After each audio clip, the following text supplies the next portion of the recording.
Hi friends, எல்லோரும் எப்படி இருக்கீங்க?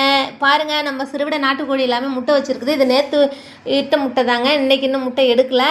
இன்றைக்கி காலையில் சமையல் வேலையெல்லாம் முடிச்சுட்டு தான் போய் எடுக்கணும். காலையிலேயே பாருங்கள், இன்றைக்கி கோதுமை ரவை கஞ்சி தான். கோதுமை ரவை கஞ்சினா உடம்புக்கு நல்லது, எல்லாருக்குமே பிடிக்கும். அதனால் கோதுமை ரவை கஞ்சி தாங்க வைக்கிறேன். அதிகமாக இட்லி தோசை அதிகமாக செய்ய மாட்டேன்.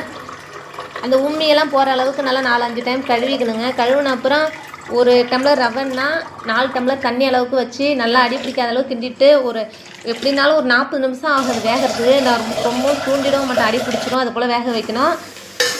சிறுவிடை கோழி வளர்க்கணுன்ற ஆசை இருக்கிறவங்க நான் வாட்ஸ்அப் நம்பர் தரேன், அந்த நம்பருக்கு நீங்கள் கால் பண்ணுங்கள். நம்ம வீட்டில் சமையல் வேலையும் முடிச்சுட்டு வீட்டு வேலையும் பார்த்துக்கிட்டு அந்த கோழி வளர்த்துக்கலாங்க. கோழி வளர்க்குறது ஒன்றும் அவ்வளோ கஷ்டம் இல்லை. அதுக்கு தண்ணி தீவனம் வச்சுக்கிட்டு நாய் பூனை இதெல்லாம் பிடிக்காத அளவுக்கு பார்த்துக்கணும், அவ்வளோதான். மற்றபடி அதுக்குள்ள மருந்தெல்லாம் கரெக்டாக நாட்டு மருந்து எல்லாமே அரைச்சி கொடுத்துருக்கோம்னா போதும். அது நான் ஒரு நாள் வீடியோ போடுறேன், நாட்டு மருந்து வீடியோ போடுறேன் எப்படி அரைச்சி கொடுக்குறதுன்ட்டு. இப்போ நான் அரைச்சி ஏற்கனவே வச்சுருந்தது தான் கொடுத்துக்கிட்டு இருக்கேன். ஊசி ஆர்டிவிக்கே போட்டுக்குவேங்க. 3 மாதத்துக்கு ஒரு டைம் ஆர்டிவிக்கே தாங்க நான் போட்டுக்குவேன்.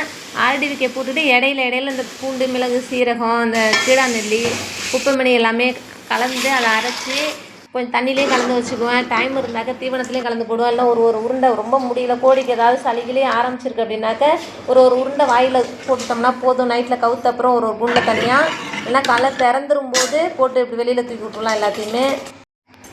வெண்டைக்காய் சாம்பார் அவ்வளோதாங்க வச்சு இறக்க போகிறேன். இறக்கிட்டு சாப்பாடும் வெந்துருச்சு. சாப்பாட்டையும் வடிச்சிட்டு இன்றைக்கி எங்கள் செவ்வாழை மரத்தில் தார் எங்கள் அப்பா வெட்டுறாரு. அது வெட்டினாக்கா அதில் தண்ணி நைட்டில் அதில் ஊறும். அது சுத்தமாக வேடு கட்டி வச்சு ஒரு தட்டு வச்சு மூடிக்கிட்டோம்னா பிரச்சனை இல்லை. அப்போ தான் எதுவுமே ஏறாது அதில். இல்லைனா அட்டைக்கிட்ட எதுவாக இருந்தாலும் போய் ஏறிடும், கொசு விழுந்துடும். அதில் தண்டுமே இருக்குது, தண்டில் கூட நார் இருக்கும். இந்த கிழங்குல நார் கொஞ்சம் கூட இருக்காதுங்க.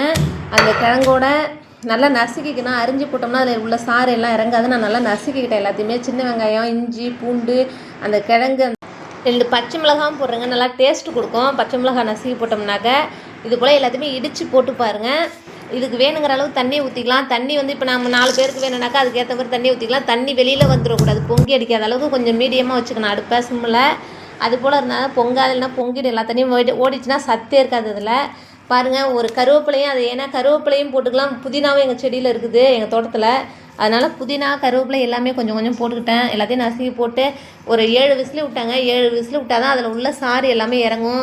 ஊறுபட பாத்திரம் கிடக்குது. சமையல் வேலையை முடிச்சாச்சு. பாத்திரம் இருக்குது, அந்த பாத்திரத்தெல்லாம் விலைக்கு முடிச்சுட்டு அவ்வளோதான், வேலையை முடிச்சாச்சுங்க. சூப்பு குடிச்சிடலாம். சூப்பு அவ்வளோ ஒரு டேஸ்ட்டாக இருக்குங்க. நான் இப்போ வாயில் கொஞ்சமாக ஊற்றி பார்த்தேன். உப்பு அந்த கருவேப்பிலை புதினா பச்சை மிளகாய் இஞ்சி எல்லாமே இடித்து போட்டதுனால அவ்வளோ ஒரு டேஸ்ட்டாக இருக்குது. என்னோடய வீடியோஸ் பிடிச்சிருந்தா லைக் பண்ணுங்கள், சப்ஸ்கிரைப் பண்ணுங்கள்.